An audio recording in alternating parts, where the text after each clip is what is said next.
sejahtera bagi kita semua. Alhamdulillahirabbil alamin wa bihi nasta'in ala umuri dunya waddin wassalatu wassalamu ala asrofil anbiya'i wal mursalin wa ala alihi wa sahbihi rasulillahi ajma'in. Rabbi israh li sadri wa yassir li amri wa hlul 'uqdatam min lisani yafqahu qawli, amma ba'du. Yang terhormat Bapak Kepala Sekolah yang diwakili oleh Bapak Wakil Kepala Bapak Suwanto, kemudian yang saya hormati Bapak Ibu guru semua yang berhadir pada hari ini, dan terkhusus yang saya hormati adalah Ibu narasumber kita hari ini yang nantinya akan memberikan sosialisasi ataupun diseminasi tentang budaya positif di sekolah. Pertama-tama marilah kita panjatkan puji syukur kita kehadirat Allah Subhanahu wa taala yang mana pada hari ini kita masih diberikan nikmat iman, nikmat sehat, sehingga kita semua dapat berkumpul di sekolah kita seperti biasa, menjalankan tugas seperti biasa, kegiatan rutin kita yaitu menjadi tenaga pengajar, tenaga pendidik di sekolah yang kita cintai ini, yaitu UPTD SD Negeri 26 Teluk Panci 1. Yang seakidah dengan saya tak lupa salawat berangkaikan salam selalu kita haturkan kepada junjungan kita Nabi Muhammad Sallallahu Alaihi Wasallam, seraya melafazkan salawat Allahumma sholli ala sayyidina Muhammad wa ala sayyidina Muhammad. Semoga kita mendapat syafaatnya di yaumil mahsyar. Amin. Amin ya rabbal alamin. Baik Bapak Ibu yang terhormat, di sini saya Siti Nuraini sebagai moderator pada kegiatan Ibu Saudah, yaitu aksi nyata modul 1.4 budaya positif, yaitu menyebarkan pemahaman dan pengalaman penerapan budaya positif di sekolah. Nah, nanti beliau akan memaparkan apa itu budaya positif, kemudian bagaimana itu budaya positif, kemudian juga bagaimana penerapannya di sekolah. Nah, nanti akan sama-sama kita dengar pemaparan oleh Ibu Saudah. Saya berharap Bapak Ibu guru dapat mengikutinya dengan suasana yang gembira, suasana yang nyaman, santai, namun nanti kedepannya ada manfaat yang dapat kita terima, ada ilmu yang dapat kita terima. Ya kan Bu Saudah? Iya. Bagaimana Ibu Saudah? Semangat hari ini? Semangat terus untuk menyelesaikan program pendidikan guru penggeraknya. Kami di sini semua sangat mendukung Ibu Saudah karena nantinya bisa memajukan sekolah kita. Oke, sebelum saya lanjutkan kepada Ibu Saudah, saya mau tahu dulu semangat Bapak Ibu guru di sini. Boleh ya? Kalau saya bilang hai, jawabnya halo. Oke. Hai. Halo. Yang semangat dong Bu, yang semangat. Hai. Halo. Halo. Hai. Halo. Coba tepuk semangat bisa nih ya. Jadi anak-anaknya yang tepuk semangat. Jadi guru-gurunya juga harus tepuk semangat. Oke. Tepuk semangat. Semangat. Semangat. Oke, baik, luar biasa. Saya mau kalau misalnya saya bilang tepuk 1, hah, tepuk 2, hah, tepuk 3, hah, gitu ya. Biar keluar semangatnya yang dalam diri itu. Jadi sesuatu yang tidak bermanfaat keluar, nantinya akan masuk sesuatu yang bermanfaat. Oke ya. Tepuk 1. Iya. Ya benar-benar. Oke. Tepuk 1. Tepuk 2. Tepuk 3. Ya, kalau tepuk banyak, gitu ya, boleh ya. Tepuk banyak. Oke, luar biasa kita semua. Ayo sekali lagi tepuk tangan yang meriah. Baik, itulah dari ice breaking sedikit ya dari moderator. Nanti dilanjutkan oleh Ibu Saudah. Namun nanti saya meminta ketika selesai Ibu Saudah nanti ada sesi tanya jawab. Rekan-rekan guru boleh nanti menanyakan apa yang belum dipahami ketika Ibu Saudah memberikan pemaparan. Kemudian nanti di akhir juga kami memohonkan umpan balik dari kegiatan ini. Oke, mungkin itu ya. Saya lanjutkan kepada pemateri kita hari ini, Ibu Saudah. Kepada Ibu kami persilakan.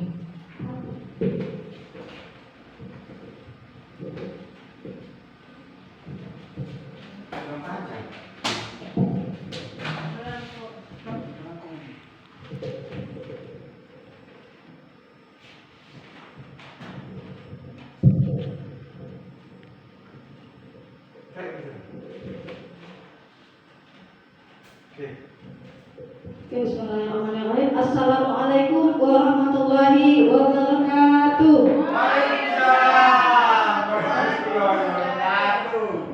Pertama, marilah kita mengucapkan puji dan syukur kita kepada Allah Tuhan Yang Maha Esa yang telah memberikan rahmat dan karunia-Nya kepada kita bersama, di mana dengan rahmat dan karunia-Nya itu kita masih diberinya nikmat kesehatan, nikmat kesempatan untuk hadir berkumpul di ruangan yang kita cintai ini. Yang seiman dengan saya, tak lupa mengucapkan salam kepada Nabi besar kita Muhammad SAW yang berdoa Allahumma sholli ala sayyidina Muhammad wa ala ali sayyidina Muhammad. Yang saya hormati Bapak Kepala Sekolah UPTD SD 26 Teluk Panji 1 yang mungkin diwakili oleh Bapak Suwanto, dan yang saya hormati Ibu-ibu Dewan Guru UPTD SDN 26 Teluk Panji. Sebelumnya saya ingin mengucapkan terima kasih kepada Bapak Ibu yang telah hadir di sini untuk mendukung saya dalam melaksanakan kegiatan aksi nyata menyebarkan pemahaman dan pengalaman penerapan budaya positif di kelas dan sekolahnya. Nah, Bapak Ibu, di sini tidak bermaksud untuk menggurui atau menasehati, saya cuma hanya ingin berbagi ilmu dan berbagi pengalaman selama saya mengikuti pendidikan guru penggerak. Nah, di sini yang akan saya sampaikan adalah pemahaman dan pengalaman budaya positif di sekolah. Bapak Ibu, konsep utama modul budaya positif ini ada beberapa. Yang pertama itu paradigma belajar, disiplin positif, kebutuhan dasar manusia, motivasi perilaku manusia, posisi kontrol, restitusi, keyakinan kelas dan segitiga restitusi yang nantinya akan saya jelaskan satu persatu. Oke, kita masuk. Yang pertama adalah pembelajaran paradigma baru. Pembelajaran dengan paradigma baru dirancang berdasarkan prinsip pembelajaran berdiferensiasi sehingga setiap siswa belajar sesuai dengan kebutuhan dari setiap perkembangan untuk mewujudkan profil belajar Pancasila. Bapak Ibu, pembelajaran berdiferensiasi ini adalah pembelajaran dengan menerapkan metode yang beragam di sekolah. Kenapa? Di kelas kita tidak semua murid itu pengetahuannya sama. Jadi disinilah tugas kita sebagai Bapak Ibu guru yang mengajar di kelas untuk memahami kebutuhan belajar anak kita. Ya, jadi tidak bisa kita samaratakan berarti pelajarannya harus beda, tidak, tapi metode pelajarannya yang harus dilaksanakan dengan berbeda. Bisa kalau ada pelajaran matematika, nah ini kita sesuaikan dengan tingkat kemampuan anak yang mungkin belum paham kali-kali. Yang kita cari dulu tetap dia belajar kali-kali tapi dengan cara yang sederhana, yang mudah dipahami. Sementara untuk siswa yang sudah memiliki pengetahuan lebih dari temannya, ya kita kasih tingkat kesulitan yang agak berbeda sedikit. Itu dia Bapak Ibu. Nah, selanjutnya itu ada disiplin positif. Nah, disiplin positif dalam budaya kita Bapak Ibu itu bermakna adalah sesuatu yang dilakukan seseorang pada lain untuk mendapat Tuhan. Itu menurut kita. Namun kita sebagai pendidik, tujuan kita untuk menerapkan disiplin positif ini adalah agar menciptakan anak-anak yang memiliki disiplin diri sehingga mereka berperilaku dengan mengacu pada nilai-nilai kebajikan universal dan memiliki motivasi intrinsik bukan ekstrinsik. Motivasi intrinsik ini bagaimana motivasi dari dalam dirinya. Jadi ketika anak ini ingin menerapkan disiplin positif ini dengan yang kebajikan universal itu berasal dari dirinya, nggak ada paksaan dari siapapun. Nah, disiplin positif merupakan salah satu penerapan disiplin. Tujuannya menumbuhkan kesadaran serta mengajarkan anak untuk melakukan sesuatu tanpa sogokan, ancaman, atau hukuman. Nah, kita lihat di sini murid kita sudah jauh sekali dari kita dulu pendidikan. Ya, ini yang ingin kita tumbuhkan. Yang dulu kita pelajari budaya-budaya positif seperti hormat, guru, mengucapkan salam, jaga kebersihan. Nah, itu akan saya jelaskan di selanjutnya. Oke, kebutuhan dasar manusia. Nah, kebutuhan dasar manusia ini Bapak Ibu ada 5. Bertahan hidup, kasih sayang, dan rasa diterima, penguasaan, kebebasan, dan kesenangan.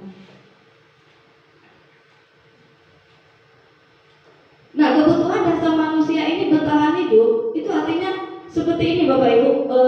Itu kebutuhan fisiologis yang harus kita penuhi. Contoh, makan, tempat, sampai termasuk kepada proses produksi itu adalah kebutuhan bertahan hidup. Nah, yang kasih sayang dan rasa diterima ini itu adalah rasa ingin kita diterima di kelompok kita, di mana kita berada, kita pengen itu kita kehadiran diakui gitu. Nah, yang saat ini adalah penguasaan ini adalah ingin menguasai atau dia diakui kompetensinya, diakui kepintarannya, itu dia. Sementara kebebasan ini adalah rasa ingin mencoba hal-hal yang baru. Sementara kesenangan itu adalah memenuhi kebutuhan kesenangan dengan bahagia, dengan sesuatu yang bisa dia bikin bahagia. Contohnya di dalam kelas kita melihat murid. Jadi di sini budaya positif ini kita bisa memahami murid-murid kita apa sih kebutuhan dia, kebutuhan hidupnya yang belum dipenuhi. Contohnya kalau bertahan hidup, kita lihat anak kita di dalam kelas, anak murid kita ada dia mengambil makanan temannya, terus temannya ngadu. Kita tanya sama si yang ngambil makanan, kenapa kamu ambil makanan teman? Iya Bu, saya lapar. Ibu saya tidak bawakan bekal. Nah, kata dia yang lapar itu berarti dia menunjukkan ingin memenuhi kebutuhan hidupnya. Itu dia.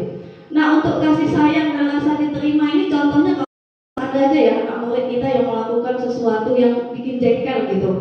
Dia temannya, terus temannya ngadu lagi sama kita, gurunya, terus kita panggil dia, kita nasehatin, bunyi lagi orang tuanya, terus orang tuanya memperhatikan dia. Nah, itu dia yang dipenuhi dia, kebutuhan dan rasa diterima. Nah, yang ketiga penguasaan. Nah, penguasaan mungkin murid kita ada yang kebutuhan dalam kelas ini tidak dipenuhi. Contohnya ketika dia mau menunjukkan potensinya dia, bahwa teman-temannya dia, berarti kebutuhan penguasaannya dia penuhi. Itu contohnya kebebasan. Nah, kebebasan di sini adalah contohnya di dalam kelas itu murid kita ingin, tadinya saya bilang kebebasan ini adalah ingin mencoba hal yang baru. Seperti contoh mungkin ada anak murid kita bawa bekal makanannya itu saja yang dibawakan sama orang tuanya, dia bosan, terus dia mengambil makanan temannya. Nah, itulah dia kebebasan yang ingin dia tunjukkan, mencoba sesuatu yang belum pernah dia coba. Terus kesenangan. Nah, kesenangan ini Bu, tingkah lakunya. Contoh di dalam kelas kita ada anak murid kita yang senang mengganggu temannya. Kita tanya, kenapa kamu ganggu? Gak ada Bu, Islam aja. Dia ketika kawannya kesal itu bisa bikin dia bahagia. Nah, itu yang ingin dia penuhi sebenarnya. Jadi dari sini Bapak Ibu, kita belajar di dalam kelas, kita juga harus tahu kebutuhan anak ini apa aja. Jadi dari sini kita bisa melakukan selanjutnya apa yang harus kita perlakukan kepada anak ini. Kebutuhannya penguasaan, kita kasih dia mungkin jadi ketua kelas, jadi pemimpin upacara. Selanjutnya motivasi perilaku manusia. Nah, motivasi ini merupakan dorongan yang timbul pada diri seseorang secara sadar atau tidak sadar untuk melakukan suatu tindakan tujuan tertentu. Nah, motivasi perilaku manusia ini ada 3 Bapak Ibu. Yang pertama ada menghindari ketidaknyamanan dan hukuman. Artinya kita melakukan sesuatu itu karena ada dasarnya. Ini dia yang disebut dengan motivasi tadi, yaitu murid menghindari ketidaknyamanan, yaitu melakukan disiplin itu karena takut dihukum. Itu yang berarti ini motivasi yang berasal dari ekstrinsik, berasal dari luar, bukan dari dirinya. Nah, yang kedua motivasinya adalah mendapatkan imbalan penghargaan dari orang lain. Jadi anak murid kita ini melakukan disiplin karena ia ingin mendapatkan imbalan atau mungkin dari orang tua. Ini juga yang berasal dari ekstrim dari luar si anak tadi. Ketiga, motivasi adalah menghargai nilai-nilai kebaikan sendiri. Ini yang berasal dari, yaitu anak atau murid melakukan disiplin karena sadar akan nilai kebajikan dirinya. Jadi anak ini melakukan disiplin ini dia sadar penting untuk dirinya, bukan karena orang lain dan bukan karena paksaan. Selanjutnya Bapak Ibu, konsep disiplin dan identitas gagal. Jadi disiplinkan murid ini nggak selalu berhasil, ada yang kegagalan.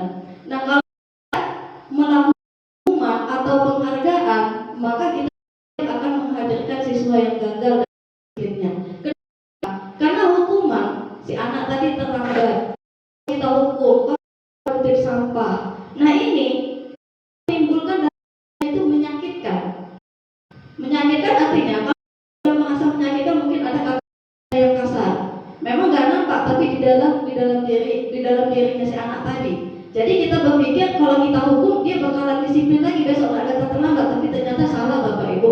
Kalau kita sering-sering memberi hukuman kepada anak, ini akan menjadi anak tadi akan menjadi identitas yang gagal dalam hal, karena kita hukum terus ketika dia balik ke dalam kelas mungkin bisa saja dia ngomel, bisa jadi dia banting-banting kursi, bisa jadi dia emosional tinggi sama teman-teman gitu ya.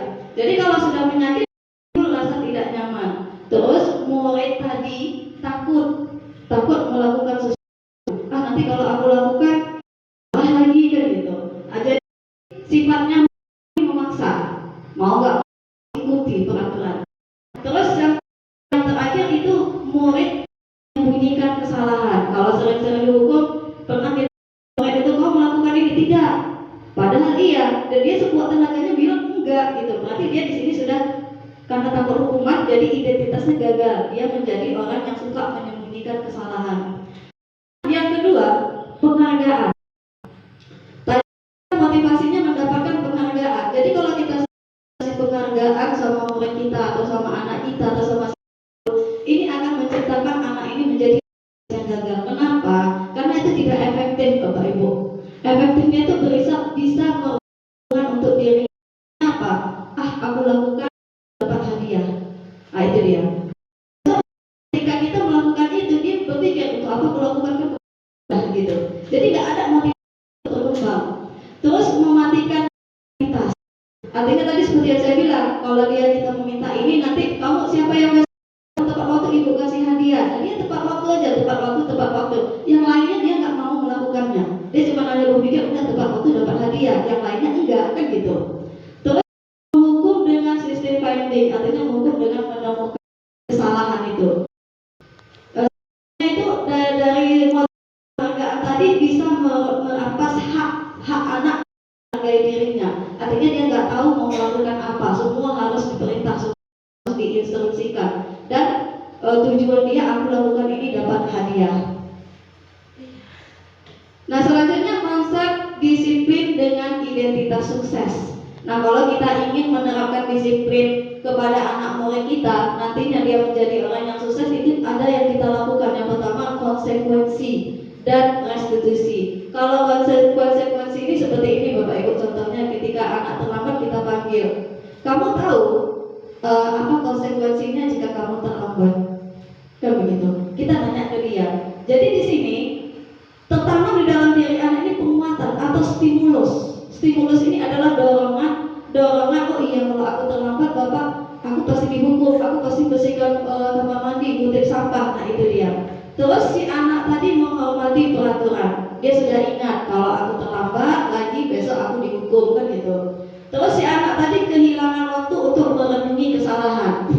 Artinya ketika si anak tadi terlambat langsung kita hukum, berarti selesai, masalah selesai. Kalau yang hukuman tadi kan enggak. Hukuman tadi kita nggak dengarkan dia, udah kau terlambat langsung kutip sampah. Jadi dia berpikir, berarti aku selalu aja salah. Dia renungi kapan ya. Tapi kalau konsekuensi tadi kita kembalikan kepada si anak tadi gitu, untuk mengingat apa sih hukuman dari kesalahan yang aku buat. Gitu. Terus restitusi, nanti restitusi akan saya jelaskan Bapak Ibu. Cuma di sini identitas sukses yang keempat adalah Yang kedua restitusi, yaitu murid bertanggung jawab untuk perilakunya. Nah, restitusi di sini kita mengajak murid tadi itu yang berbuat salah itu kita ajak, kita panggil, kita kembalikan dulu kekuatan dirinya atau kepercayaan dirinya. Baru setelah itu kita klarifikasi. Baru setelah itu nanti kita dia yang kita minta untuk menyelesaikan masalah dia sendiri. Apa solusi dari permasalahan dia? Apa perbaikan dari kesalahan dia? Itu dia. Jadi si anak tadi bisa bertanggung jawab kalau kita menerapkan yang namanya restitusi. Terus fokus pada pemecahan masalah jangka panjang. Murid dapat menghargai dirinya dan orang lain dan dirinya yang memegang kontrol. Artinya kalau tadi restitusi kita kembalikan si anak tadi yang menentukan apa perbaikan yang akan saya lakukan selanjutnya. Jadi kita cuma hanya memfasilitasi, kita tidak menghukum dia, kita tidak menghargai dia, kita cuma kembalikan. Oh, kalau kamu terlambat, apa yang akan aku lakukan berikutnya? Saya akan datang bangun lebih pagi lagi, Bu. Kalau dia nggak bikin PR, kenapa kamu nggak bikin PR? Saya kesiangan, Bu. Jadi kalau kesiangan, apa yang akan selanjutnya kamu lakukan? Akan tidur lebih awal. Nah, jadi itu dia akan menghormati dirinya dan dia yang memegang kendali gitu. Dia yang akan memperbaiki semuanya. Nah, konsep disiplin itu adalah sebuah cara menanamkan disiplin positif pada murid. Nah, restitusi itu adalah proses menciptakan kondisi bagi murid untuk memperbaiki kesalahan mereka sehingga mereka dapat kembali ke kelompoknya. Itu menurut dosen tahun 1994. Nah, ciri-ciri restitusi ini Bapak Ibu, yang pertama adalah bukan menebus kesalahan, namun dia belajar dari kesalahan. Itu seperti saya bilang tadi, ketika dia terlambat, kita panggil, kita tanya kenapa terlambat, terus dia bilang saya kesiangan, terus bagaimana lagi selanjutnya ke depannya memperbaiki kesalahan ini. Nah, itu. Jadi dia sendiri yang belajar dari kesalahannya, dia yang nyari solusinya. Terus memperbaiki hubungan. Hubungan ini seperti ini Bapak Ibu, kalau kita menerapkan restitusi, kalau menghukum tadi, kita langsung menghukum terlambat sama hormat pada bendera 10 menit atau 30 menit. Si anak tadi akan dendam sama kita. Dan dia akan, malas ibu itu gitu. Jadi dia ada timbul rasa benci. Mungkin bisa jadi dia nanti yang lebih parahnya mungkin ya sepeda motor kita dikempesin atau lain sebagainya. Jadi kalau restitusi ini kita perbaiki hubungan. Kita ngobrol sama dia dengan suasana yang santai, dengan nada yang lemah lembut gitu. Jadi si anak tahu bagaimana menyelesaikan masalahnya. Terus ciri-ciri yang ketiga adalah tawaran bukan paksaan. Nah, tawaran artinya kalau menghukum itu jelas dari kita, hormat sana, bersihkan ini. Kalau yang restitusi tidak, dia yang kita tawarkan apa solusinya, bagaimana memperbaiki masalahnya. Terus yang keempat, menuntut untuk melihat ke dalam dirinya. Yang kelima, mencari kebutuhan dasar yang mendasari tindakan. Nah, dari sini itu dia tadi yang saya bilang, kita bisa mengetahui kebutuhan apa yang belum terpenuhi oleh murid tadi. Kita kan punya kebutuhan ada 5 tadi yang Bapak Ibu, kebutuhan bertahan hidup, penguasaan, rasa kasih sayang, dihormati, dan kebebasan. Nah, selanjutnya ada perbedaan. Kita lihat dulu biar lebih jelas apa sih perbedaan hukuman, konsekuensi, dan restitusi. Nah, di sini bisa kita ambil siswa sering tidak mengerjakan PR. Kalau hukuman berarti guru menghukum siswa tersebut hormat bendera selama 10 menit. Hasilnya guru marah, siswa menjadi takut kepada kita. Itu dia. Itu kalau hukuman. Kalau konsekuensi, guru memberikan konsekuensi untuk mengerjakan PR-nya saat istirahat. Namun hasilnya memang tadi guru tegas dan siswa menghormati peraturan yang ada. Sementara restitusi tadi adalah guru dengan keyakinan kelas atau dirinya dan membantu siswa menyelesaikan masalahnya. Guru terbuka dan siswa menghormati dirinya dan orang lain. Ini yang ingin kita capai, Bapak Ibu. Selanjutnya ada 5 fungsi kontrol restitusi. Yang pertama, pembuat merasa bersalah, teman, pemantau, dan yang 5 manajer. Pertama penghukum, yang kedua pembuat merasa bersalah, ketiga teman, keempat pemantau, dan kelima manajer. Nah, posisi yang tadinya Bapak Ibu cuma kita yang bisa mengontrol diri kita sendiri. Jadi selama ini kita sebagai sebagai guru, kita sudah berada di posisi mana dalam restitusi tadi, dalam menghukum anak? Kalau kita penghukum, rasa saya kita rata-rata di sini berada di posisi penghukum. Penghukum itu artinya kita nggak dengar penjelasan anak-anak, kita cuma hanya menganggap apa yang kita katakan itulah yang paling benar, dan kita menganggap yang kita lakukan ini akan bisa merubah dia ke depannya. Sebenarnya tidak. Contoh katanya seperti ini, kamu terlambat lagi, selalu terlambat. Kapan tidak terlambat? Kapan kamu datang tepat waktu?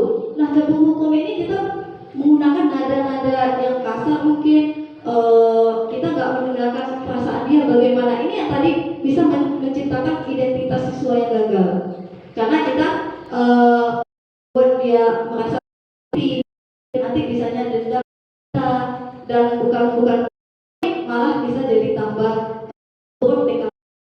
Nah, yang kedua, bersalah. Nah, posisi yang kedua ini bisa kita lakukan Bapak Ibu, membuat merasa bersalah.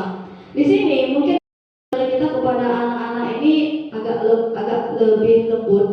Misal ketika kita menemukan kasus di kelas anak kita tidak bikin PR,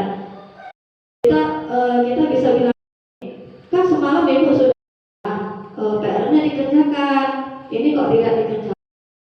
Terus juga nggak dikerjakan, berarti kamu sudah mengecewakan ibu. Kapan sih kamu tidak mengecewakan ibu? Itulah bahasa yang bisa kita ucapkan ketika kita ingin menjadikan si anak ini sebagai pembuat merasa bersalah. Nah, hasilnya Bapak Ibu, hasilnya ini juga nggak efektif, karena si anak tadi merasa jadi orang yang gagal, merasa menjadi orang gagal. Dia nggak bisa membuat orang lain bahagia, dia nggak bisa tidak mengecewakan. Jadi dia di sini terus merenungi nasibnya, kapan aku selalu aja gagal. Nah gitu. Jadi itu adalah. Nah, yang ketiga adalah kontrol. Yang ketiga, teman. Nah, posisi teman di sini adalah nggak ada jarak kita dengan murid, tetap kita lemah lembut kepada dia, bahasa yang sopan, atau mungkin kita dengan bercanda sama dia. Seperti kita bilang, kamu kok terlambat, tapi kita nadanya sambil senyum, sambil ketawa gitu. Nah, jadi di sini positifnya yang kita ambil kalau teman ini, si anak merasa nyaman dan dekat sama kita, dia akrab. Tapi negatifnya itu si anak tadi dia ketergantungan sama kita. Kalau nggak ada si bapak atau si ibu itu, aku gimana ya menyelesaikan masalahku? Cuma bapak itu yang ngerti aku, nah gitu. Jadi dia nggak yang lainnya. Memantau. Nah, posisi ini kita bertanggung jawab kepada orang-orang yang kita pantau. Contoh, kalau di dalam kelas kita bilang, Adi, kerjakan tugasmu. Berarti kita sudah berada di posisi pemantau. Kita nggak marah, tapi kita cuma mengingatkan. Terus yang kelima ini posisi manajer. Manajer ini adalah posisi yang paling bagus Bapak Ibu mungkin yang bisa kita terapkan dari 5 posisi ini. Nah, artinya manajer di sini itu dia tadi, si anak tadi kita kembalikan kepada dirinya sendiri. Contoh, ketika anak terlambat datang ke kelas, kamu ini terlambat, sudah 3 kali Bu, kenapa bisa terlambat? Saya bangun kesiangan Bu. Kamu tahu begadang itu tidak bagus? Tahu Bu. Terus apa yang akan kamu lakukan ke depannya? Oh, saya begadang lagi Bu, saya akan tidur tepat waktu biar saya datang tepat waktu ke sekolah. Nah, ini dia posisi manajer. Jadi kalau kita posisi manajer ini berarti teman dan pemantau ini bisa kita pakai dua-duanya. Terkadang nanti bisa kita jadi teman, terkadang bisa jadi pemantau. Nah, ini sebenarnya kalau saya perhatikan, jangankan Bapak Ibu, saya sendiri aja mungkin manajer ini belum pernah bisa saya laksanakan seutuhnya gitu. Lebih posisi penghukum yang kita perbaiki sebagai pengajar, pendidik untuk menciptakan anak-anak yang betul-betul anak yang betul-betul penuh hormat. Jadi memang dari kitanya dulu Bapak Ibu, perbaiki cara kita dalam mendidik anak-anak kita di sekolah. Nah, contoh penerapan 5 posisi. Ini dia tadi saya bilang Ibu, siswa tidak, kasusnya siswa tidak terima.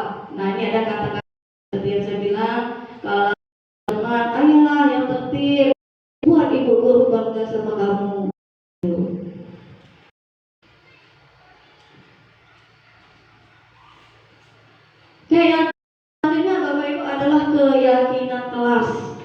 dalam kelas ini kita jarang ya kita membuat keyakinan kelas. Apa sih keyakinan kelas itu? Nah, kita lihat dulu di sini ada beberapa pertanyaan. Mengapa kita memiliki peraturan tentang penggunaan helm? Ya, pada saat mengendarai kendaraan roda 2 atau sepeda motor. Padahal kita tahu tidak ada polisi di sana, tidak ada razia, tapi kita gunakan juga itu helm. Bapak Ibu. Untuk melindungi diri kepala. Ya, melindungi dia, mungkin ada hal-hal yang tidak diinginkan atau segala macam, melindungi dari abu, debu. Nah, itu kan keyakinan yang datang dari dalam diri. Itu dia. Yang meyakini bahwa dengan menggunakan helm diri kita terlindungi. Jadi dengan keyakinan kelas. Kalau tadi kita menganggap di sana ada polisi saja, ya memang itu peraturan gitu. Tapi konsepnya kita helm tapi nggak ada polisi. Nah, itu yang disebut dengan keyakinan. Nah, yang kedua ini contoh mengapa kita peraturan tentang penggunaan masker dan mencuci tangan setiap. Berarti kita yakin dengan memakai masker dan mencuci tangan kita akan terhindar dari segala penyakit atau bakteri. Itu yang dimaksud dengan keyakinan. Jadi kenapa harus kita buat keyakinan kelas? Kenapa tidak peraturan kelas?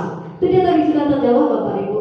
Kalau kita buat peraturan itu kita yang buat gitu. Anak-anak itu udah langsung melaksanakan. Kalau keyakinan kita melibatkan anak, jadi si anak tadi mereka yang menentukan apa keyakinan kelas. Jadi kalau sudah mereka yang buat, berarti mereka melaksanakannya dengan sepenuh hati dan dengan keyakinan. Gak ada unsur paksaan. Jadi ketika dia melakukan kesalahan, kita kembalikan kepada keyakinan kelas yang sudah kita sepakati. Nah, ini contoh kegiatan membuat keyakinan kelas yang sudah saya buat di kelas. Di sini yang pertama itu langkahnya adalah saya bersama siswa membuat keyakinan kelas. Jadi kami diskusi dulu Bapak Ibu.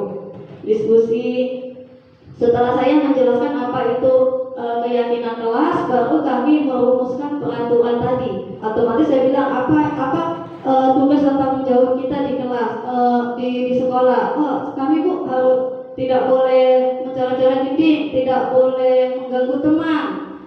Terus itu tadi dia. Nah, yang dikatakan anak tadi kami rumuskan lagi menjadi keyakinan. Artinya yang tadi kalau tidak boleh terlambat itu kan kesannya negatif dan pemaksaan. Jadi kami ubah dia menjadi positif. Artinya tidak boleh terlambat berarti datang tepat waktu.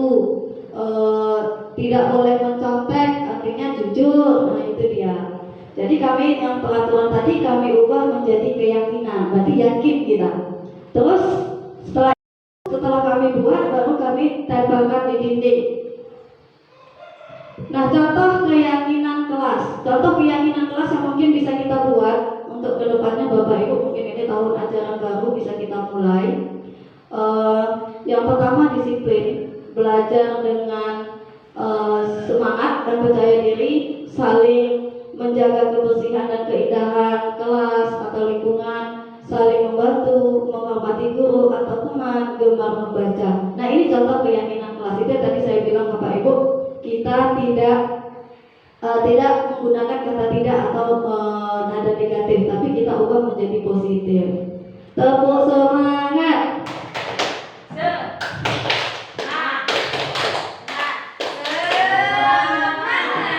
Kurang semangat Ibu, sekali lagi tepuk semangat.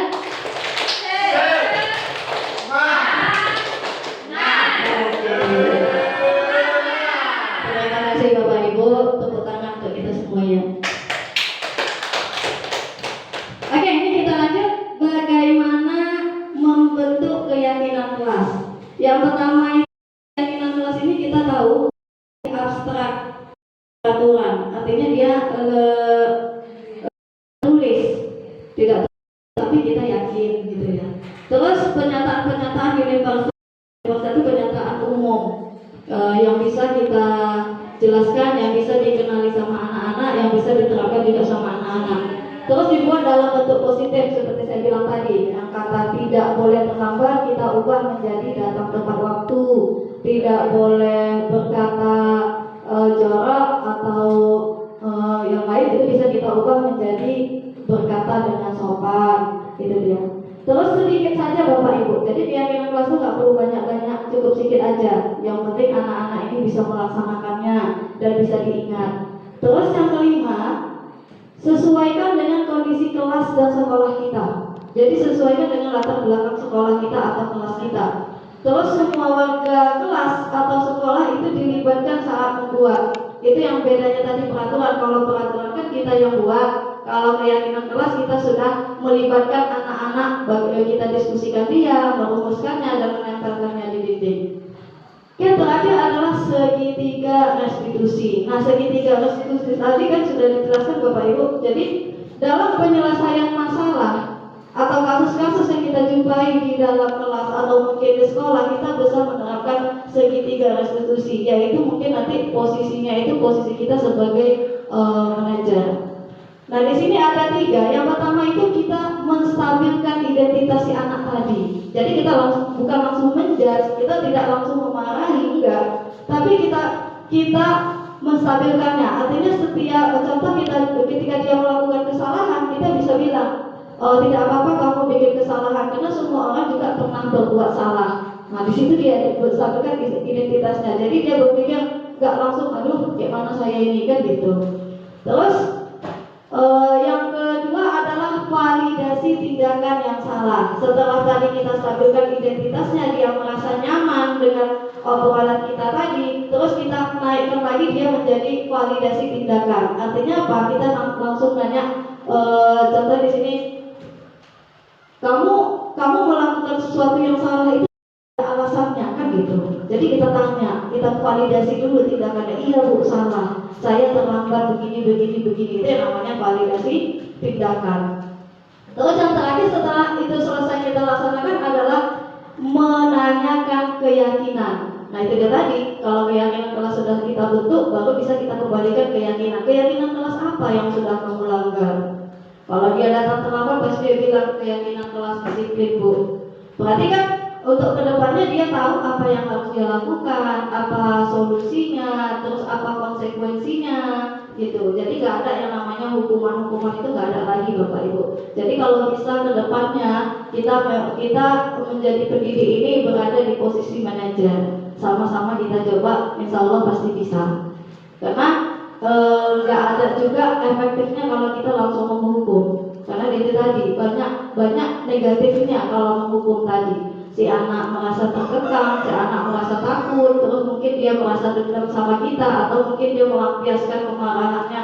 Padahal saya terlambat karena ban saya bocor, tapi bapak sama ibu guru nggak mau mendengarkan alasan saya. Berarti kan dia emosi gitu. Terakhir nggak terlampiaskan ke kawan-kawannya atau mungkin ke fasilitas belajar di kelas. Itu dia.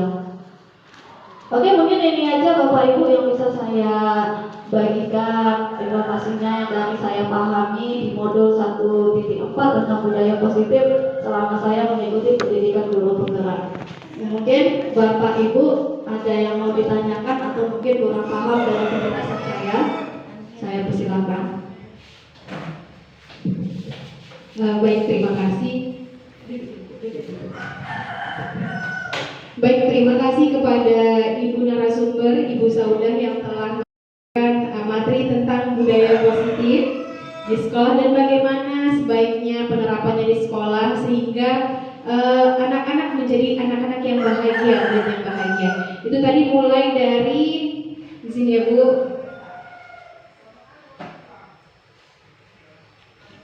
Ya, dari paradigma belajar, kemudian apa itu disiplin positif, bagaimana itu kebutuhan dasar manusia, sampai dengan segitiga restitusi. Mungkin Bapak Ibu ada yang mau bertanya?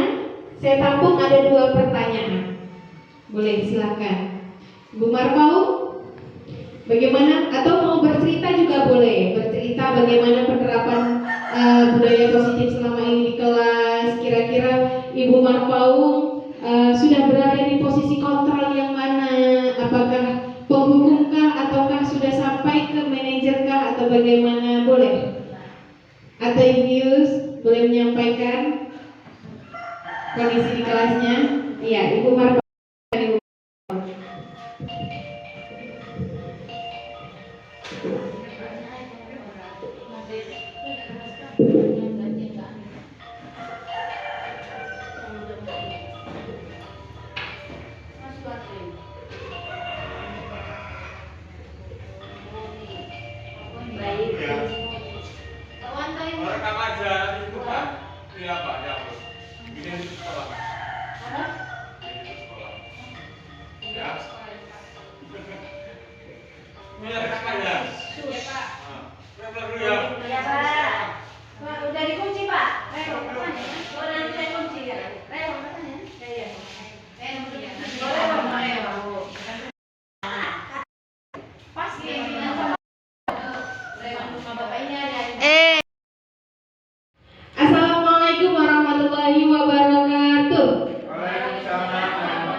pagi, salam sejahtera bagi kita semua.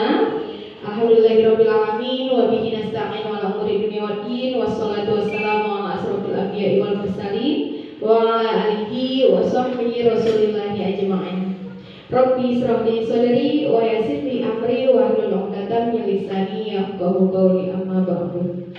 Yang terhormat Bapak Kepala Sekolah yang diwakili oleh Bapak Wakil Kepala Bapak Suwanto, kemudian yang saya hormati Bapak Ibu guru semua yang berhadir pada hari ini, dan terkhusus yang saya hormati adalah Ibu narasumber kita hari ini yang nantinya akan memberikan sosialisasi ataupun desiminasi tentang budaya positif di sekolah.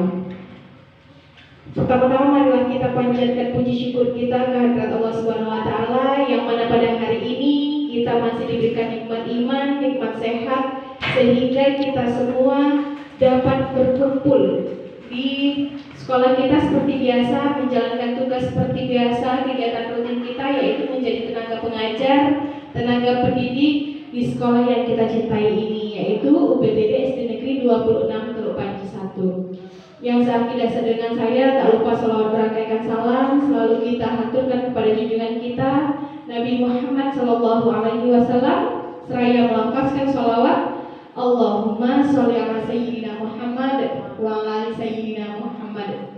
Semoga kita mendapat syafaatnya di yaumil mahsyar. Amin. Amin ya rabbal alamin. Baik Bapak Ibu yang terhormat, di sini saya Siti Nuraini sebagai moderator pada kegiatan Ibu Saudah, yaitu aksi nyata modul 1.4 budaya positif, yaitu menyebarkan pemahaman dan pengalaman penerapan budaya positif di sekolah. Nah, nanti beliau akan memaparkan apa itu budaya positif, kemudian bagaimana itu budaya positif, kemudian juga bagaimana penerapannya di sekolah. Nah, nanti akan sama-sama kita dengar pemaparan oleh Ibu Saudah. Saya berharap Bapak Ibu guru dapat mengikutinya dengan suasana yang gembira, suasana yang nyaman, santai, namun nanti kedepannya ada manfaat yang dapat kita terima, ada ilmu yang dapat kita terima. Ya kan Bu Saudah? Iya. Bagaimana Ibu Saudah? Semangat hari ini? Semangat terus untuk menyelesaikan program pendidikan guru penggeraknya. Kami di sini semua sangat mendukung Ibu Saudah karena nantinya bisa memajukan sekolah kita. Oke, sebelum saya lanjutkan kepada Ibu Saudah, saya mau tahu dulu semangat Bapak Ibu guru di sini. Boleh ya? Kalau saya bilang hai, jawabnya halo. Oke. Hai. Halo. Yang semangat dong Bu, yang semangat. Hai. Halo. Halo. Hai. Halo. Coba tepuk semangat bisa nih ya. Jadi ke anak-anaknya yang tepuk semangat. Jadi guru-gurunya juga harus tepuk semangat. Oke. Tepuk semangat. Semangat.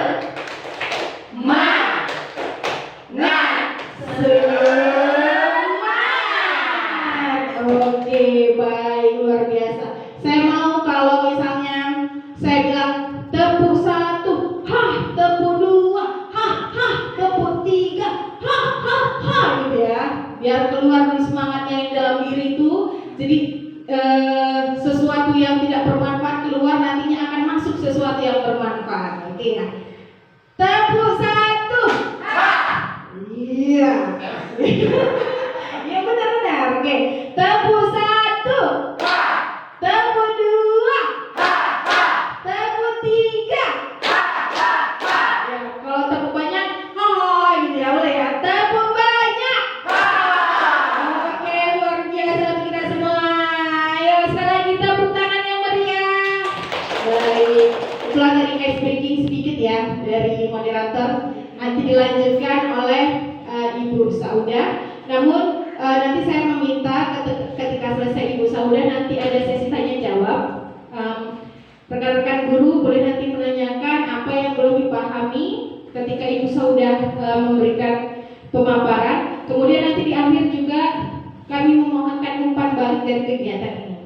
Oke, mungkin itu ya. Saya lanjutkan kepada pemateri kita hari ini, Ibu Saudah. Pada Ibu kami persilahkan.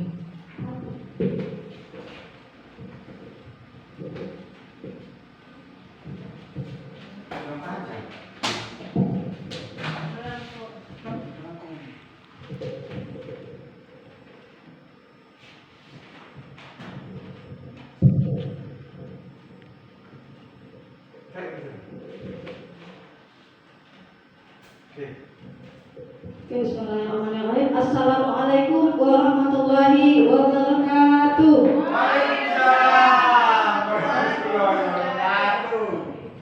Pertama, marilah kita mengucapkan puji dan syukur kita kepada Allah Tuhan Yang Maha Esa yang telah memberikan rahmat dan karunia-Nya kepada kita bersama, di mana dengan rahmat dan karunia-Nya itu kita masih diberinya nikmat kesehatan, nikmat kesempatan untuk hadir berkumpul di ruangan yang kita cintai ini. Yang seiman dengan saya, tak lupa mengucapkan menyampaikan salam kepada Nabi besar kita Muhammad SAW yang berupa doa Allahumma sholli ala sayyidina Muhammad wa ala ali sayyidina Muhammad. Yang saya hormati Bapak Kepala Sekolah UPTD SD 26 Teluk Panji 1 yang mungkin diwakili oleh Bapak Suwanto, dan yang saya hormati Ibu-ibu Dewan Guru UPTD SDN 26 Teluk Panji. Sebelumnya saya ingin mengucapkan terima kasih kepada Bapak Ibu yang telah hadir di sini untuk mendukung saya dalam melaksanakan kegiatan aksi nyata menyebarkan dan pengalaman penerapan budaya positif di kelas dan sekolahnya. Nah, Bapak Ibu, di sini tidak bermaksud untuk menggurui atau menasehati, saya cuma hanya ingin berbagi ilmu dan berbagi pengalaman selama saya mengikuti pendidikan guru penggerak. Nah, di sini yang akan saya sampaikan adalah pemahaman dan pengalaman budaya positif di sekolah.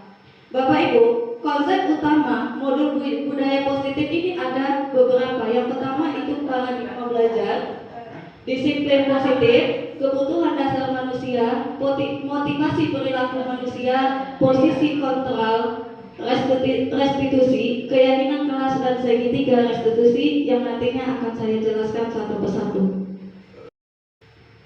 Oke, kita masuk. Yang pertama adalah pembelajaran paradigma baru. Pembelajaran dengan paradigma baru dirancang berdasarkan prinsip pembelajaran berdiferensiasi, sehingga setiap siswa belajar sesuai dengan kebutuhan dari setiap perkembangan untuk mewujudkan profil belajar Pancasila. Bapak Ibu, pembelajaran berdiferensiasi ini adalah pembelajaran dengan menerapkan metode yang beragam di sekolah. Kenapa? Di kelas kita tidak semua murid itu pengetahuannya sama. Jadi disinilah tugas kita sebagai Bapak Ibu guru yang mengajar di kelas untuk memahami kebutuhan belajar anak kita. Ya, jadi tidak bisa kita samaratakan. Berarti pelajarannya harus beda, tidak, tapi metode pelajarannya yang harus dilaksanakan dengan berbeda.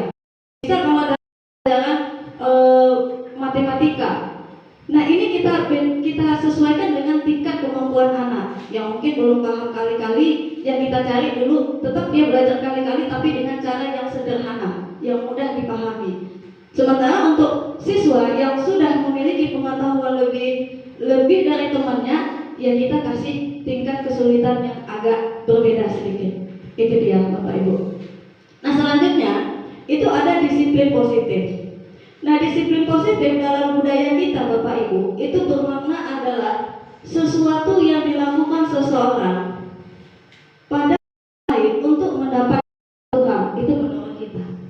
Menurut namun kita sebagai pendidik, tujuan kita untuk menerapkan disiplin positif ini adalah agar menciptakan anak-anak yang memiliki disiplin diri sehingga mereka berperilaku dengan mengacu pada nilai-nilai kebajikan universal dan memiliki motivasi intrinsik, bukan ekstrinsik. Motivasi intrinsik ini bagaimana motivasi dari dalam dirinya. Jadi ketika anak ini ingin menerapkan disiplin positif ini dengan yang kebajikan universal itu berasal dari dirinya, nggak ada paksaan dari siapapun. Nah, disiplin positif merupakan salah satu penerapan disiplin. Tujuannya menumbuhkan kesadaran serta mengajarkan anak untuk melakukan sesuatu tanpa sogokan, ancaman, atau hukuman. Nah, kita lihat di sini murid kita sudah jauh sekali dari kita dulu pendidikan. Ya, inilah ingin kita tumbuhkan yang dulu kita pelajari budaya-budaya positif seperti hormat, guru, mengucapkan salam, jaga kebersihan. Nah, itu akan saya jelaskan di selanjutnya. Oke, kebutuhan dasar manusia. Nah, kebutuhan dasar manusia ini Bapak Ibu ada 5. Bertahan hidup, kasih sayang, dan rasa diterima, penguasaan, kebebasan, dan kesenangan. Nah, kebutuhan dasar manusia ini bertahan hidup, itu artinya seperti ini Bapak Ibu. Itu kebutuhan fisiologis yang harus kita penuhi. Contoh, makan, tempat, sampai termasuk kepada proses produksi, itu adalah kebutuhan bertahan hidup. Nah, yang kasih sayang dan rasa diterima ini itu adalah rasa ingin kita diterima di kelompok kita, di mana kita berada, kita pengen itu kita kehargaan diakui gitu. Nah, yang saat ini adalah penguasaan ini adalah ingin menguasai atau dia diakui kompetensinya, diakui kepintarannya, itu dia. Sementara kebebasan ini adalah rasa ingin mencoba hal-hal yang baru. Sementara kesenangan itu adalah memenuhi kebutuhan kesenangan dengan bahagia, dengan sesuatu yang bisa dia bikin bahagia. Contohnya di dalam kelas kita melihat murid. Jadi di sini budaya positif ini kita bisa memahami murid-murid kita apa sih kebutuhan dia, kebutuhan hidupnya yang belum dipenuhi. Contohnya kalau bertahan hidup, kita lihat anak kita di dalam kelas, anak murid kita ada dia mengambil makanan temannya, terus temannya ngadu. Kita tanya sama si yang ngambil makanan, kenapa kamu ambil makanan teman? Iya Bu, saya lapar. Ibu saya tidak bawakan bekal. Nah, kata dia yang lapar itu berarti dia menunjukkan ingin memenuhi kebutuhan hidupnya. Itu dia. Nah, untuk kasih sayang dan rasa diterima ini contohnya kalau ada aja ya anak murid kita yang melakukan sesuatu yang bikin jengkel gitu. Dia temennya ngadu lagi sama kita, gurunya, terus kita panggil dia, kita nasehatin, hubungi lagi orang tuanya, terus orang tuanya memperhatikan dia. Nah, itu dia yang dipenuhi dia, kebutuhan dan rasa diterima. Nah, yang ketiga penguasaan. Nah, penguasaan mungkin murid kita ada yang kebutuhan dalam kelas ini tidak dipenuhi.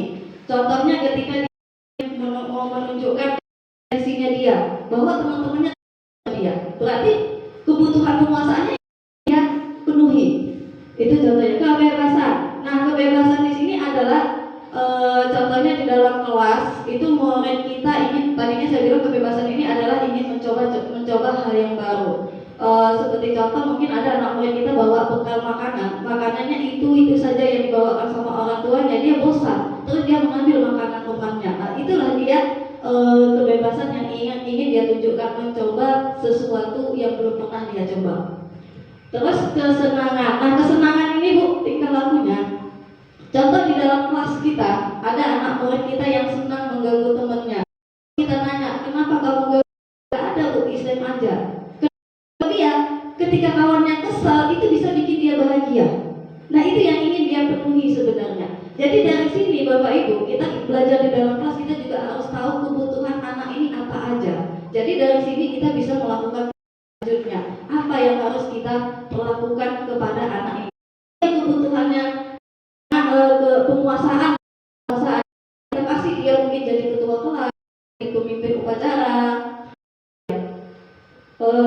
Selanjutnya motivasi perilaku manusia. Nah, motivasi ini merupakan dorongan yang timbul pada diri seseorang secara sadar atau tidak sadar untuk melakukan suatu tindakan tujuan tertentu. Nah, motivasi perilaku manusia ini ada 3 Bapak Ibu. Yang pertama ada menghindari ketidaknyamanan dan hukuman. Artinya kita melakukan sesuatu itu karena ada dasarnya. Ini dia yang disebut dengan motivasi tadi, yaitu murid menghindari ketidaknyamanan, yaitu melakukan disiplin itu karena takut dihukum. Takut dihukum itu yang berarti ini motivasi yang berasal dari ekstrinsik, berasal dari luar, bukan dari dirinya. Nah, yang kedua motivasinya adalah mendapatkan imbalan penghargaan dari orang lain. Jadi anak murid kita ini melakukan disiplin karena ia ingin mendapatkan imbalan dia dari gurunya mungkin, mungkin dari temannya atau mungkin dari orang tua. Ini juga yang berasal dari ekstrim dari luar si anak tadi. Ketiga, motivasi adalah menghargai nilai-nilai kebenaran sendiri ini yang berasal dari, yaitu anak atau murid melakukan disiplin karena sadar akan nilai kebajikan dirinya. Jadi anak ini melakukan disiplin ini dia sadar penting untuk dirinya, bukan karena orang lain dan bukan karena paksaan. Selanjutnya Bapak Ibu, konsep disiplin dan identitas gagal. Jadi disiplin murid ini nggak selalu berhasil, ada yang kegagalan. Nah, kalau melakukan hukuman atau penghargaan, maka kita akan menghadirkan siswa yang gagal dan disiplinnya. Karena hukuman, si anak tadi terlambat, kita hukum, kutip sampah. Nah ini menimbulkan itu menyakitkan. Menyakitkan artinya kalau merasa menyakitkan mungkin ada kata yang kasar. Memang gak nampak, tapi di dalam dirinya si anak tadi. Jadi kita berpikir kalau kita hukum dia bakalan disiplin lagi, besok gak ada terlambat, tapi ternyata salah Bapak Ibu. Kalau kita sering-sering memberi hukuman kepada anak, ini akan menjadi anak tadi akan menjadi identitas yang gagal dalam hal, karena ketika kita hukum terus ketika dia balik ke dalam kelas mungkin bisa saja dia ngomel, bisa jadi dia banting-banting kursi, bisa jadi dia emosional tinggi sama teman-teman gitu ya. Jadi kalau sudah penyakit rasa tidak nyaman, terus murid tadi takut melakukan sesuatu. Nanti kalau aku lakukan lagi kan gitu. Jadi sifatnya memaksa, mau nggak ikuti peraturan. Terus yang terakhir itu murid menyembunyikan kesalahan. Kalau sering-sering dihukum, pernah kita murid itu kau melakukan ini tidak, padahal iya, dan dia sekuat tenaganya bilang enggak gitu. Berarti dia di sini sudah karena takut hukuman, jadi identitasnya gagal. Dia menjadi orang yang suka menyembunyikan kesalahan. Yang kedua, penghargaan.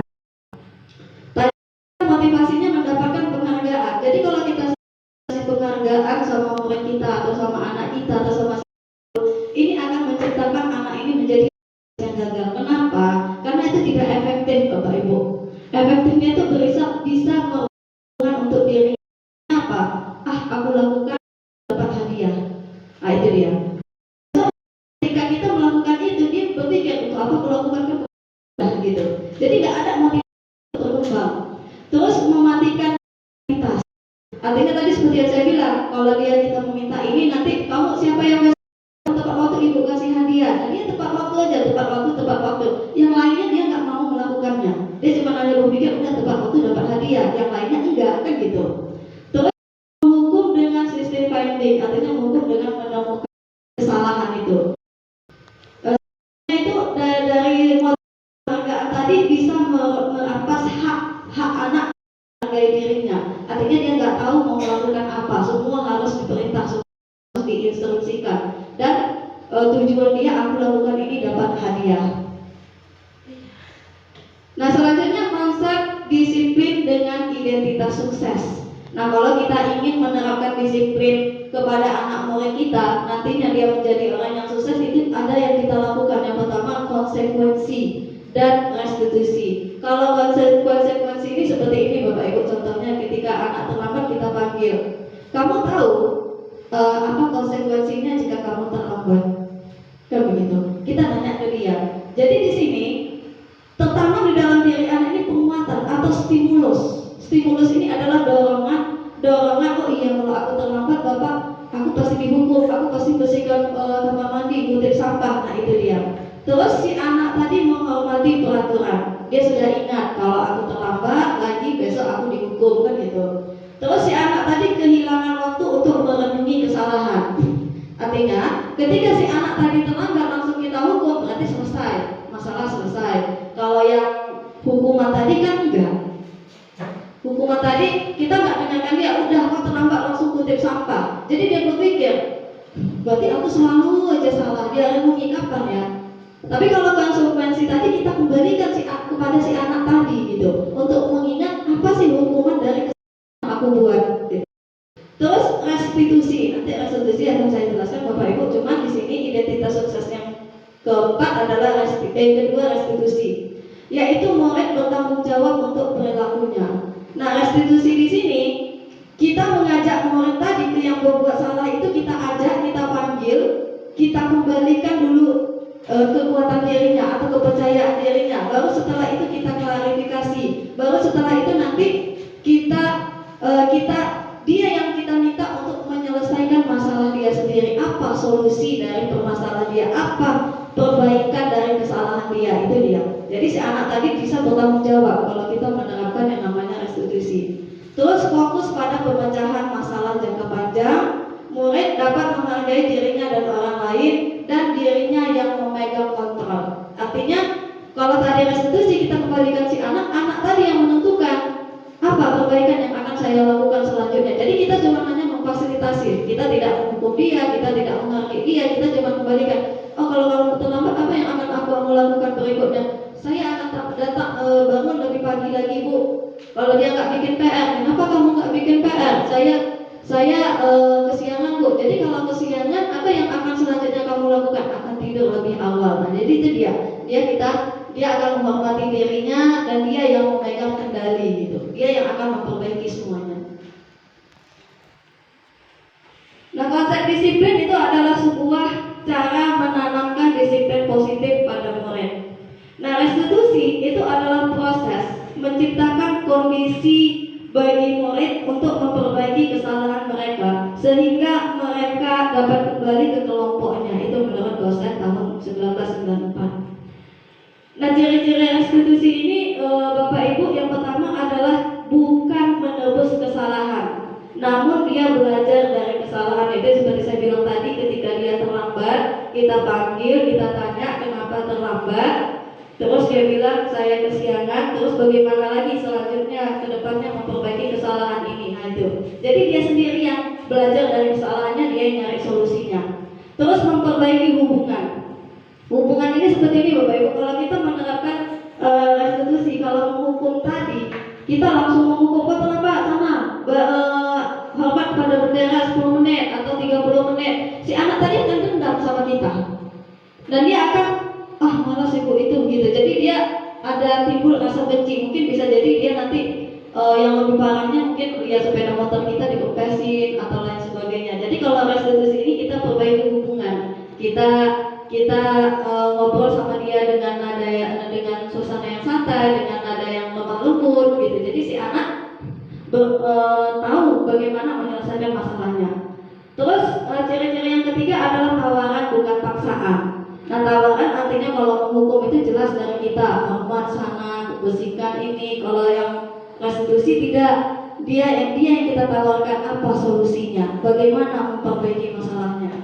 Terus yang keempat, menuntut untuk melihat ke dalam dirinya. Yang kelima, mencari kebutuhan dasar yang mendasari tindakan. Nah, dari sini itu dia tadi yang saya bilang, kita bisa mengetahui kebutuhan apa yang belum terpenuhi oleh murid tadi. Kita kan punya kebutuhan ada 5 tadi yang Bapak Ibu, kebutuhan bertahan hidup, penguasaan, rasa kasih sayang, dihormati, dan kebebasan. Nah, selanjutnya ada perbedaan. Kita lihat dulu biar lebih jelas apa sih perbedaan hukuman, konsekuensi, dan restitusi. Nah, di sini bisa kita ambil siswa sering tidak mengerjakan PR. Kalau hukuman berarti guru menghukum siswa tersebut hormat bendera selama 10 menit. Hasilnya guru marah, siswa menjadi takut kepada kita. Itu dia. Itu kalau hukuman. Kalau konsekuensi, guru memberikan konsekuensi untuk mengerjakan PR-nya saat istirahat. Namun hasilnya memang tadi guru tegas dan siswa menghormati peraturan yang ada. Sementara restitusi tadi adalah guru menanyakan keyakinan kelas atau dirinya dan membantu siswa menyelesaikan masalahnya. Guru terbuka dan siswa menghormati dirinya dan orang lain. Ini yang ingin kita capai, Bapak Ibu. Selanjutnya ada 5 fungsi kontrol restitusi. Yang pertama, pembuat merasa bersalah, teman, pemantau, dan yang kelima, manajer. Pertama penghukum, yang kedua pembuat merasa bersalah, ketiga teman, keempat pemantau, dan kelima manajer. Nah, posisi yang tadinya Bapak Ibu cuma kita yang bisa mengontrol diri kita sendiri. Jadi selama ini kita sebagai sebagai guru, kita sudah berada di posisi mana dalam restitusi tadi, dalam menghukum anak? Kalau kita penghukum, rasa saya kita rata-rata di sini berada di posisi penghukum. Penghukum itu artinya kita nggak dengar penjelasan anak-anak, kita cuma hanya menganggap apa yang kita katakan itulah yang paling benar, dan kita menganggap yang kita lakukan ini akan bisa merubah dia ke depannya. Sebenarnya tidak. Contoh katanya seperti ini, kamu terlambat lagi, selalu terlambat. Kapan tidak terlambat? Kapan kamu datang tepat waktu? Nah, ke penghukum ini kita menggunakan nada-nada yang kasar mungkin, kita nggak mendengarkan perasaan dia bagaimana. Ini yang tadi bisa menciptakan identitas siswa yang gagal, karena kita buat dia merasa nanti bisanya dendam dan bukan malah bisa jadi tambah buruk di kampus. Nah, yang kedua, bersalah. Nah, posisi yang kedua ini bisa kita lakukan Bapak Ibu, membuat merasa bersalah. Di sini mungkin kita kepada anak-anak ini agak lebih lembut. Misal ketika kita menemukan kasus di kelas anak kita tidak bikin PR, kita bisa bilang, kan semalam Ibu sudah PR-nya dikerjakan, ini kok tidak dikerjakan, terus juga nggak dikerjakan, berarti kamu sudah mengecewakan Ibu. Kapan sih kamu tidak mengecewakan Ibu? Itulah bahasa yang bisa kita ucapkan ketika kita ingin menjadikan si anak ini sebagai pembuat merasa bersalah. Nah, hasilnya Bapak Ibu, hasilnya ini juga nggak efektif, karena si anak tadi merasa jadi orang yang gagal, merasa menjadi orang gagal. Dia nggak bisa membuat orang lain bahagia, dia nggak bisa tidak mengecewakan. Jadi dia di sini terus merenungi nasibnya, kapan aku selalu aja gagal. Nah gitu. Jadi itu adalah. Nah, yang ketiga adalah kontrol. Yang ketiga, teman. Nah, posisi teman di sini adalah nggak ada jarak kita dengan murid, tetap kita lemah lembut kepada dia, bahasa yang sopan, atau mungkin kita dengan bercanda sama dia. Seperti kita bilang, kamu kok terlambat, tapi kita nadanya sambil senyum, sambil ketawa gitu. Nah, jadi di sini positifnya yang kita ambil kalau teman ini, si anak merasa nyaman dan dekat sama kita, dia akrab. Tapi negatifnya itu si anak tadi dia ketergantungan sama kita. Kalau nggak ada si bapak atau si ibu itu, aku gimana ya menyelesaikan masalahku? Cuma bapak itu yang ngerti aku, nah gitu. Jadi dia nggak yang lainnya. Memantau. Nah, posisi ini kita bertanggung jawab kepada tingkatku orang-orang yang kita pantau. Contoh kalau di dalam kelas kita bilang, Adi, kerjakan tugasmu. Berarti kita sudah berada di posisi pemantau. Kita nggak marah, tapi kita cuma mengingatkan. Terus yang kelima ini posisi manajer. Manajer ini adalah posisi yang paling bagus Bapak Ibu mungkin yang bisa kita terapkan dari 5 posisi ini. Nah, artinya manajer di sini itu dia tadi, si anak tadi kita kembalikan kepada dirinya sendiri. Contoh, ketika anak terlambat datang ke kelas, kamu ini terlambat, sudah 3 kali Bu, kenapa bisa terlambat? Saya bangun kesiangan Bu. Kamu tahu bangun begadang itu tidak bagus? Tahu Bu. Terus apa yang akan kamu lakukan ke depannya? Oh, saya begadang lagi Bu, saya akan tidur tepat waktu biar saya datang tepat waktu ke sekolah. Nah, ini dia posisi manajer. Jadi kalau kita posisi manajer ini berarti teman dan pemantau ini bisa kita pakai dua-duanya. Terkadang nanti bisa kita jadi teman, terkadang bisa jadi pemantau. Nah, ini sebenarnya kalau saya perhatikan, jangankan Bapak Ibu, saya sendiri aja mungkin manajer ini belum pernah bisa saya laksanakan seutuhnya gitu. Lebih posisi penghukum yang kita perbaiki sebagai pengajar, pendidik untuk menciptakan anak-anak yang betul-betul anak yang betul-betul penuh hormat. Jadi memang dari kitanya dulu Bapak Ibu, perbaiki cara kita dalam mendidik anak-anak kita di sekolah. Nah, contoh penerapan 5 posisi. Ini dia tadi saya bilang Ibu, siswa tidak, kasusnya siswa tidak terima. Nah, ini ada kata-kata seperti yang saya bilang,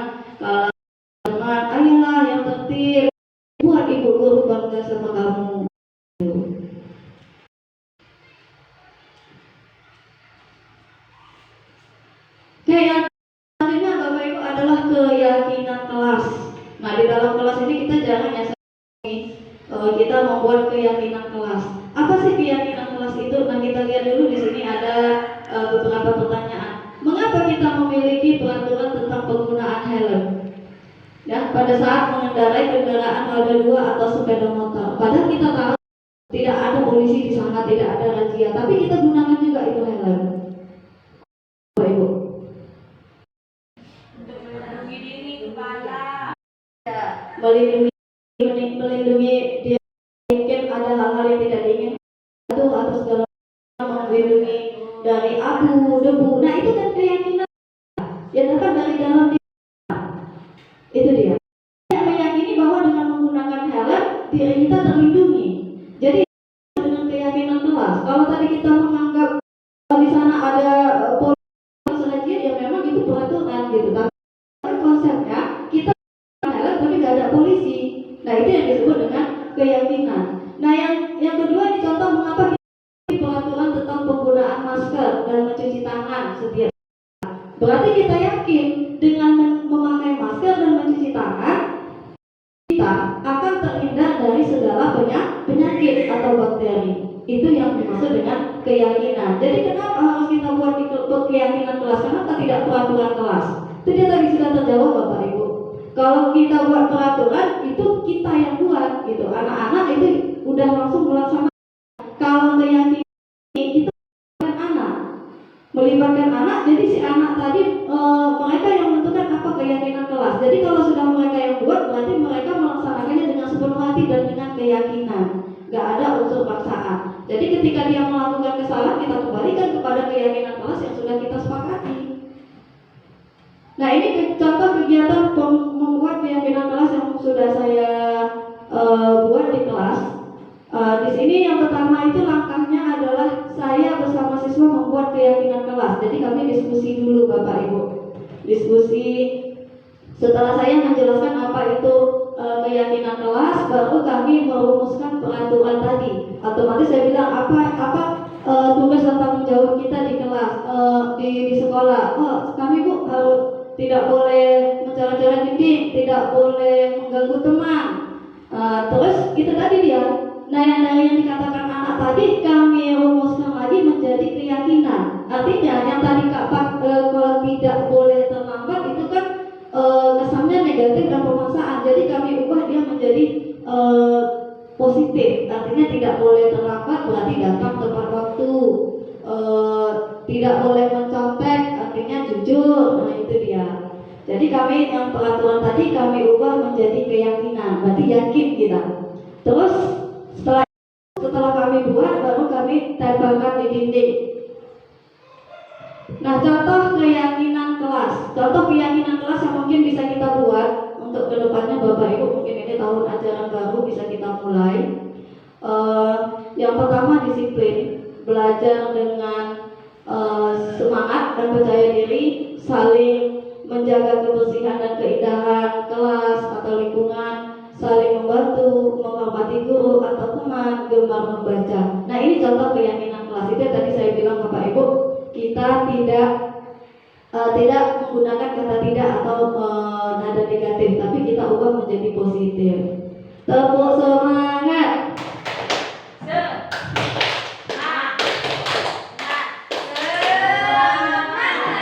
Kurang semangat Ibu, sekali lagi tepuk semangat.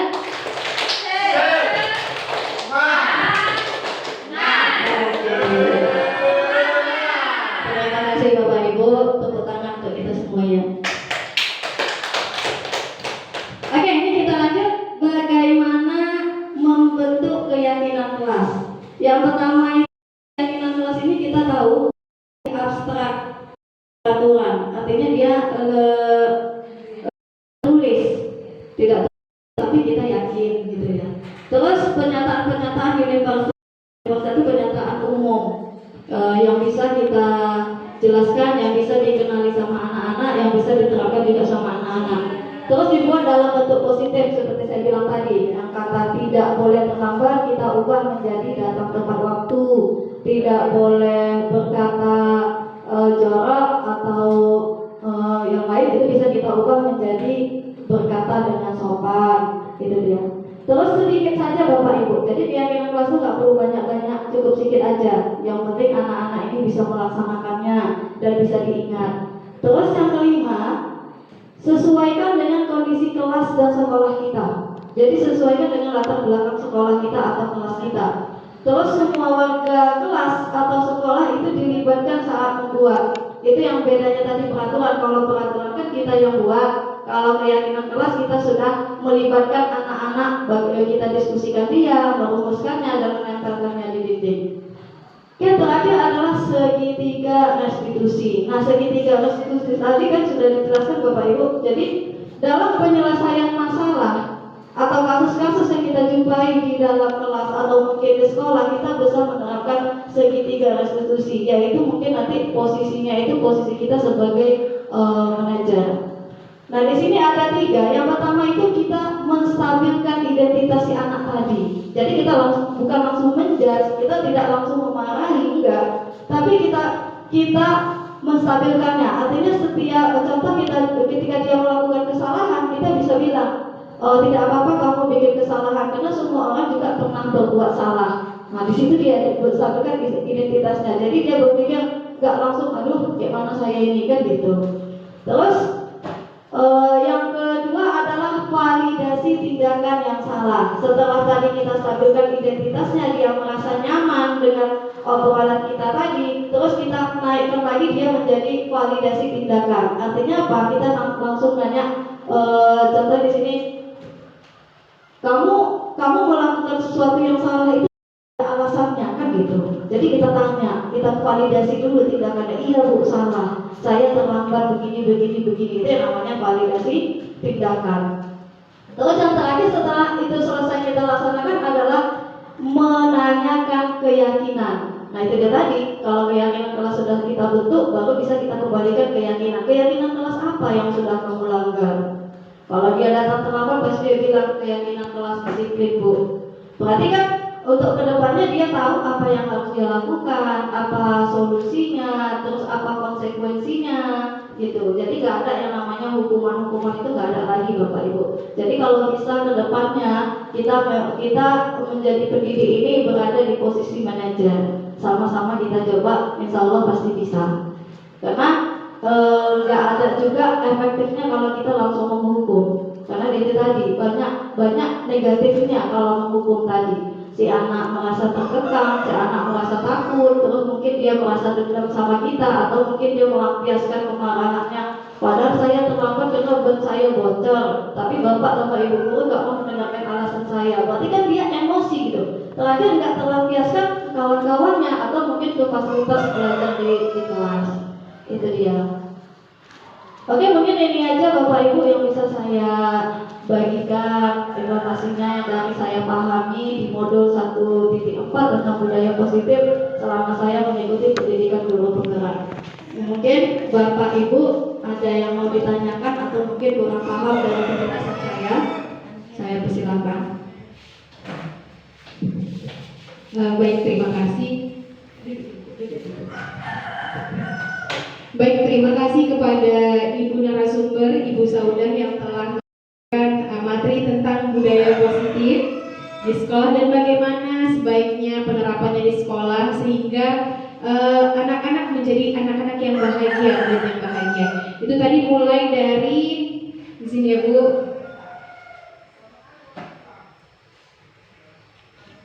Ya, dari paradigma belajar, kemudian apa itu disiplin positif, bagaimana itu kebutuhan dasar manusia, sampai dengan segitiga restitusi. Mungkin Bapak Ibu ada yang mau bertanya? Saya tampung ada 2 pertanyaan. Boleh, silakan.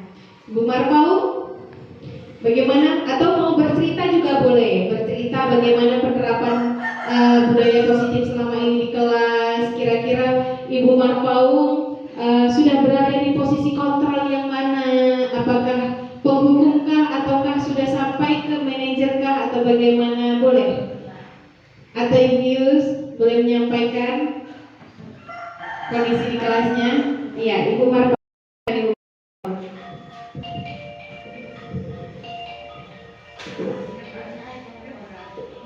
Ibu Marpa, iya boleh memberikan pertanyaan ataupun cerita tentang keadaan kelasnya apakah sudah sesuai dengan budaya positif yang dipaparkan oleh Ibu Sauda.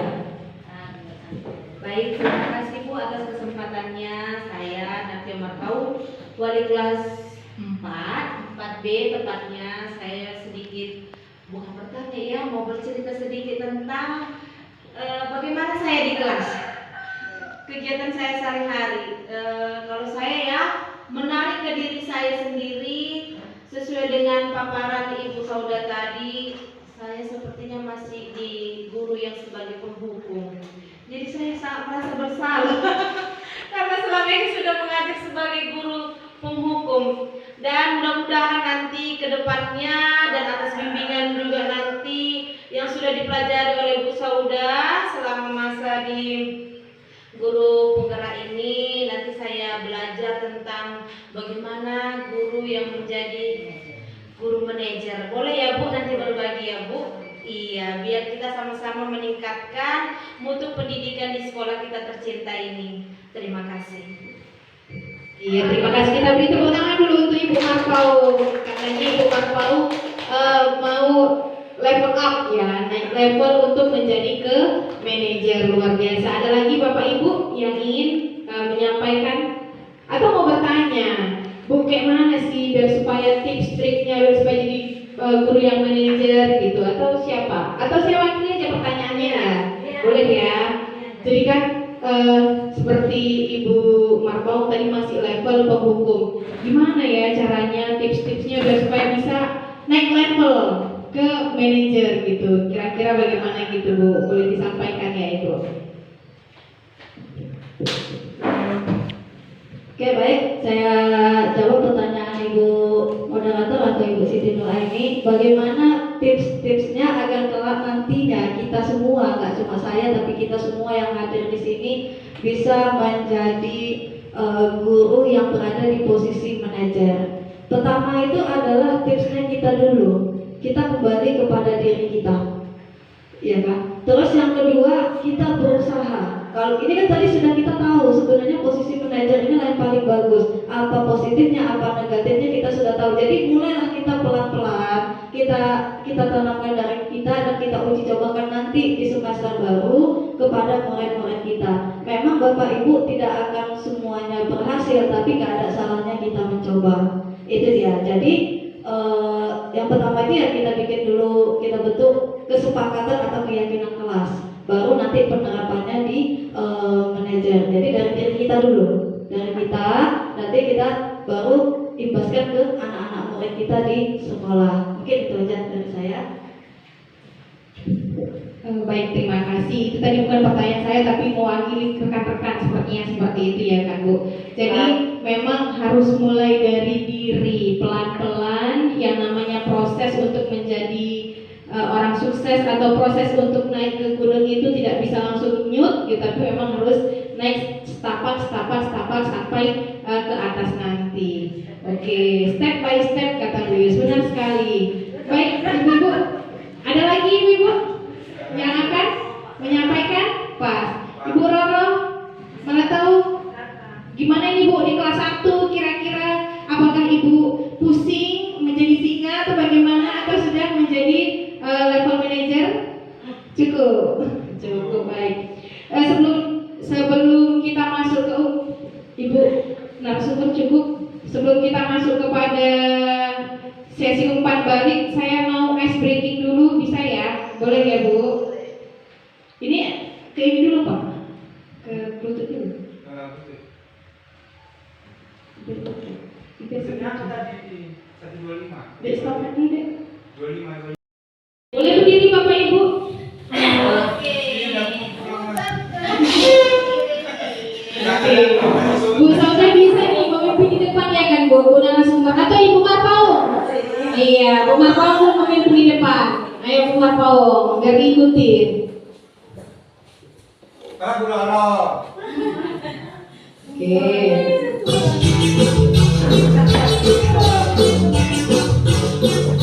Ikutin ya Bapak Ibu, biar supaya kita semangat. Iya. Tangan diputar-putar, bergetar-putar. Tangan diputar-putar,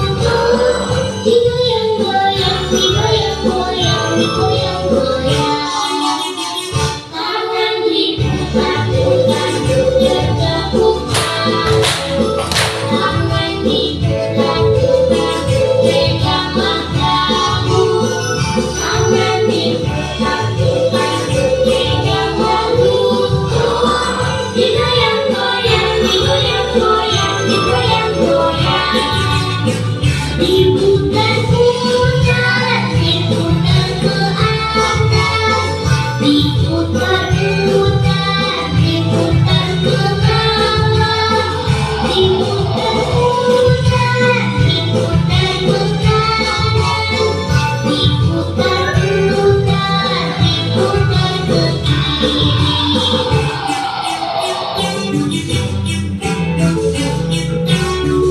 Oke, luar biasa. Terima kasih Ibu Marbaul. Terima kasih Bapak Ibu. Lagi, mau lagi Bu? Arang samsam. Atau sudah cukup? Oke, baik. Kita masuk ke sesi selanjutnya ya Bapak Ibu. Di sini ya Bu, untuk sesi umpan balik. Nah, kira-kira apa yang dipelajari hari ini, bagaimana perasaannya dan bagaimana untuk kedepannya? Boleh ya saya minta ada 3 orang. Siapa yang mau maju ke depan Bapak Ibu? Atau saya tunjuk aja ya? Bapak Suwanto dulu. Iya, menyampaikan. Oh baiklah, saya ke depannya seperti Ibu Marwah tadi boleh. Yo, saya senang sekali mendapatkan materi dari Ibu Sauda. Umpan balik pada hari ini. Ayo Pak. Boleh duduk aja boleh. Iya.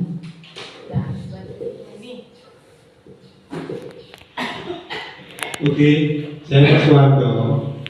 Saya senang sekali apa yang dijelaskan dari Bu Soda tadi mengenai itu tadi apa? Budaya positif yang katanya apa? Menjadi positif manager. Itu aja dari saya. Sebelum manajer ada apa? Mau kemana? Baik, terima kasih kepada Bapak Suwanto. Kita beri tepuk tangan dulu Bapak Ibu. Oke, semakin banyak kita gerak, semakin banyak saraf-saraf yang aktif gitu kan. Oke, ada lagi? Ibu Roro Eti, boleh. Ya, kita mau dengar suara Ibu Roro yang anggun ya kan. Nanti setelah ini boleh nanti nyanyi. Ayo Bu. Oh, beliau malu katanya. Bu, nggak boleh malu. Nanti kalau malu anak muridnya nanti disuruh malu juga gimana gitu. Ayo.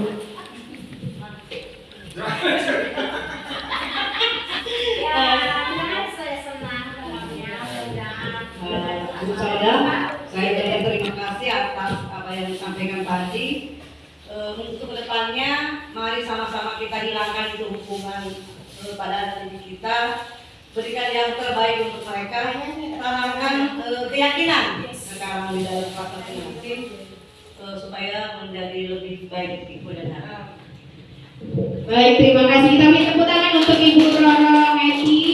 Beliau menanamkan untuk menghilangkan hukuman agar anak-anak lebih baik lagi di dalam kelas. Ya, jadi guru tidak berdosa, siswa pun tidak berdosa. Karena guru kalau marah-marah aja jadi banyak dosanya nanti ya. Jadi kita tanamkan agar anak-anak itu menjadi bahagia dalam belajar. Oke?